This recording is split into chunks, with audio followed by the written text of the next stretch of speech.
नमस्कार दोस्तों, स्वागत है आपका मेरे यूट्यूब चैनल पर। अगर आप एलटी ग्रेड टीचर 2025 की तैयारी कर रहे हैं तो ये कुछ कंप्यूटर साइंस के एमसीक्यूज़ हैं जो मैं आपके लिए पहले भी लाई थी और अब दोबारा लेके आई हूँ, जो आपके एग्ज़ाम को थोड़ा आसान बना सकते हैं। आप इन क्वेश्चंस का आंसर अच्छे से देंगे तो आपका सिलेक्शन थोड़ा आसान हो सकता है।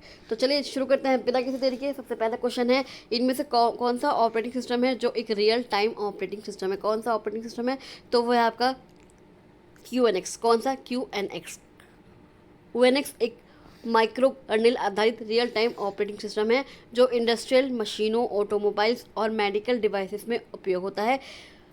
यह समय सीमा में प्रतिक्रिया देने के लिए डिज़ाइन किया गया है। नेक्स्ट क्वेश्चन आता है, TCP और IP मॉडल में ट्रांसपोर्ट लेयर का क्या मुख्य कार्य होता है? क्या कार्य होता है? तो वो होता है डेटा को सेगमेंट करना, डेटा को छोटे छोटे भागों में तोड़ना और रीअसेंबल करना और दोबारा उन्हें जोड़ना। ट्रांसपोर्ट लेयर डेटा को छोटे छोटे सेगमेंट में तोड़ती है और रिसीवर साइड पर उन्हें सही क्रम में वापस जोड़ती है।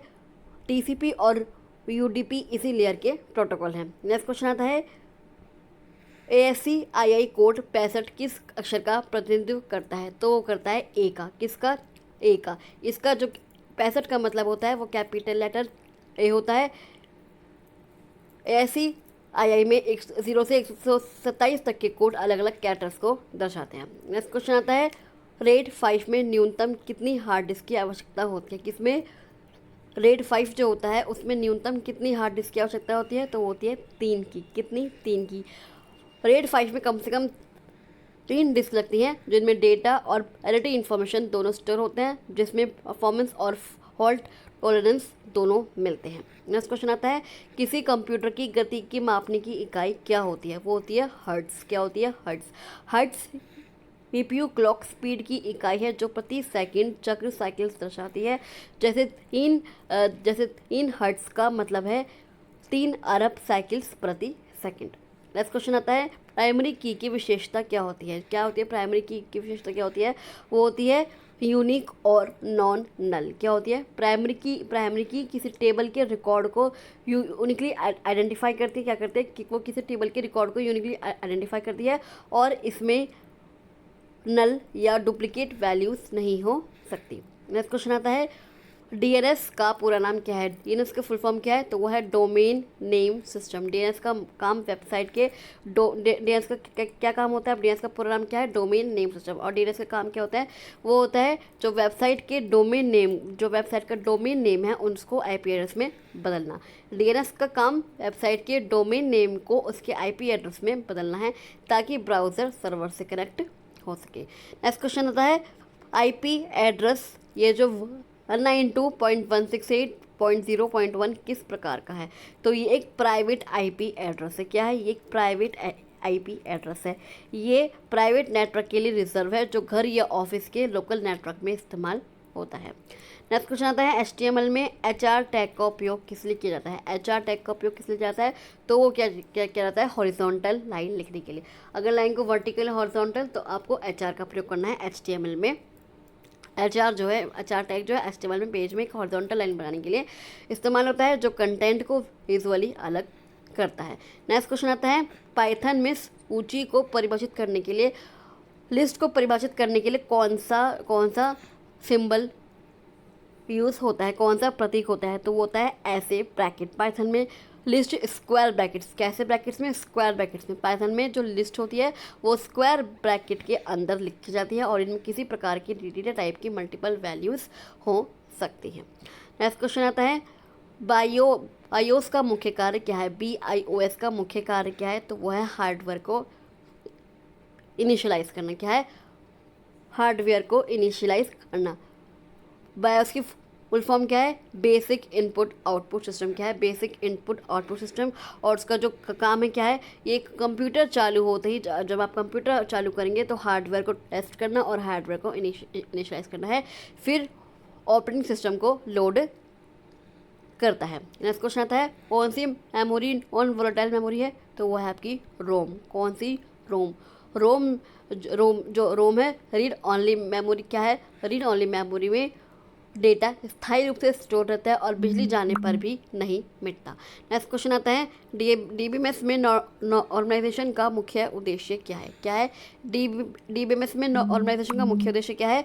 वो है डेटा रिडंडेंसी घटाना। क्या है? डेटा रिडंडेंसी घटाना। नॉर्मलाइजेशन डेटा को तालिकाओं में व्यवस्थित कर क्या करता है? नॉर्मलाइजेशन तो है डेटा को तालिकाओं में व्यवस्थित करके रिडंडेंसी घटाता है और कंसिस्टेंसी बढ़ाता है। नेक्स्ट क्वेश्चन आता है कौन सा नेटवर्क टोपोलॉजी सबसे विश्वसनीय मानी जाती है? तो वो है आपकी मैश। कौन सी? बस नहीं, स्टार नहीं, रिंग नहीं, मैश। जो मैश नेटवर्क टोपोलॉजी है वो सबसे विश्वसनीय मानी जाती है। मैश टोपोलॉजी में हर नोड से जुड़ा होता है, जिसमें एक लिंक फेल होने पर नेटवर्क पर असर नहीं पड़ता। नेक्स्ट क्वेश्चन आता है HTTP का डिफ़ॉल्ट पोर्ट नंबर क्या है? HTTP की फुल फॉर्म क्या है? HTTP की फुल फॉर्म है हाइपर टेक्स्ट प्रोटोकॉल। इसका डिफ़ॉल्ट पोर्ट नंबर क्या है? इसका है 80। HTTP protocol app data transfer के पोर्ट 80 को डिफ़ॉल्ट रूप से इस्तेमाल करता है।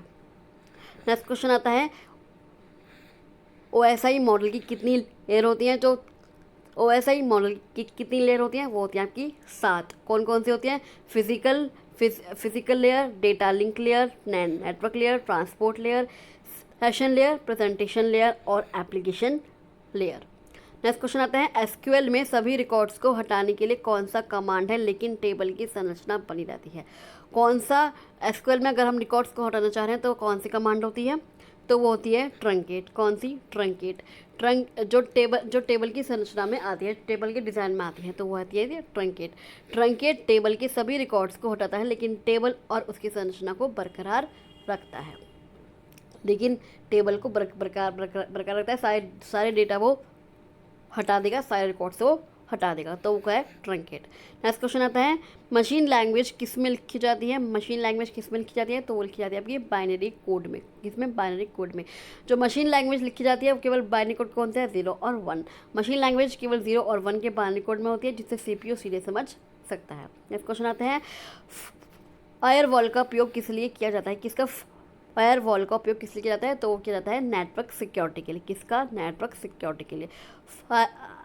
फायरवॉल नेटवर्क में अनाधिकृत एक्सेस को रोकने और सुरक्षित डेटा ट्रांसफ़र के लिए उपयोग किया जाता है। नेक्स्ट क्वेश्चन आता है 1 किलोबाइट में कितने बाइट होते हैं? 1 किलोबाइट में वो होते हैं 1024। कितने? 1024।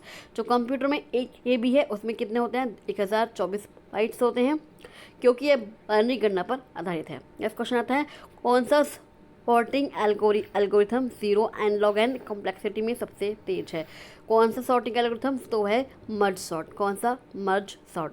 मर्ज सॉर्ट एक डिवाइड एंड कॉन्क्यूर एल्गोरिथम है। कैसी है ये? एक डिवाइड एंड कॉन्क्यूर एल्गोरिथम है जिसकी औसत और worst case complexity 0 and log n होती है। नेक्स्ट क्वेश्चन आता है IPv6 में IP एड्रेस की लंबाई कितनी होती है? कितनी होती है लंबाई? तो वो होती है 128 बिट। कितनी? 28 बिट। IPv6 में 128 बिट एड्रेस होते हैं, जिससे अरबों खरबों यूनिक IP संभव होते हैं। नेक्स्ट क्वेश्चन आता है कौन सी मेमोरी CPU की सबसे पास होती है? तो वो होती है कैचे मेमोरी। कौन सी मेमोरी होती है? Cache memory. Cache memory CPU की सबसे पास होती है और हाई स्पीड मेमोरी है जो फ्रिक्वेंटली यूज डेटा स्टोर करती है। नेक्स्ट क्वेश्चन आता है कंप्यूटर नेटवर्क में पिंग कमांड का प्रयोग किस लिए किया जाता है? कौन सी कमांड का? पिंग कमांड का प्रयोग किया जाता है, तो वो होती है कनेक्शन टेस्ट। कनेक्शन को टेस्ट करने के लिए। पिंग नेटवर्क में दो डिवाइसेस के बीच कनेक्टिविटी की जांच के लिए उपयोग होता है। नेक्स्ट क्वेश्चन आता है कौन सी डेटा स्ट्रक्चर लीफो पद्धति पर आधारित करती है? Last in first out. कौन सी डेटा स्ट्रक्चर? तो होती है स्टैक। कौन सी? स्टैक। स्टैक में कौन सी होती है? स्टैक में होती है LIFO. Last in first out पद्धति अपनाई जाती है, यानी जो आखिरी डाला गया वही सबसे पहले निकलेगा। नेक्स्ट क्वेश्चन आता है कौन सा वायरस खुद को कॉपी करके फैलता है? कौन सा है ऐसा वायरस? वो है वर्म। कौन सा? वर्म एक सेल्फ रेप्लिकेटिंग प्रोग्राम है जो बिना यूज़र इंटरेक्शन के नेटवर्क में फैल सकता है। नेक्स्ट क्वेश्चन आता है कौन सा कमांड सभी फाइलों की सूची दिखाता है? कौन सा कमांड है जो सभी फाइलों की सूची दिखाता है? किसमें? लाइनक्स में। किसमें? लाइनक्स में। तो वो होता है इज़। कौन सा इस। लिनक्स में इस कमांड डायरेक्टरी में मौजूद सभी फाइल्स और फोल्डर्स की सूची दिखाता है। नेक्स्ट क्वेश्चन आता है कौन सी मेमोरी को स्टैटिक रैम एस रैम कहा जाता है। कौन सी मेमोरी है, वो होती है कैचे मेमोरी। कौन सी, कैचे मेमोरी। स्टैटिक रैम को रिफ्रेश करने की आवश्यकता नहीं होती और यह तेज़ होती है। आमतौर पर कैचे मेमोरी के रूप में उपयोग होती है कौन सी, static RAM S RAM. Next question आता है कौन सा प्रोटोकॉल ईमेल भेजने के लिए प्रयोग होता है, तो वो होता है SMTP। कौन सा, SMTP। SMTP की फॉर्म क्या है, सिंपल मेल ट्रांसफ़र प्रोटोकॉल। इसका उपयोग होता है आपका ईमेल भेजने के लिए। नेक्स्ट क्वेश्चन आता है कौन सा ऑपरेटिंग सिस्टम केवल एप्पल के लिए डिज़ाइन किया गया है, वो है मैकओएस। कौन सा ऑपरेटिंग सिस्टम केवल एप्पल के लिए, वो है आपका मैकओएस।